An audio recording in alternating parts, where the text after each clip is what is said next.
Hi, welcome to Triumph Pokemon.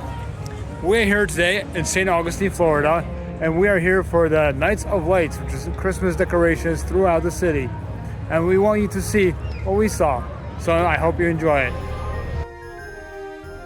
We had no plan as of where to go and what to see. We decided to walk the streets and just enjoy the lights and ambience. It was awesome.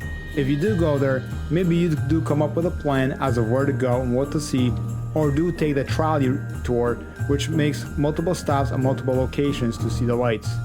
I'm sure we did not see all the awesome lights that are there to be seen, but what we did see was pretty awesome in itself, as you will see in this video.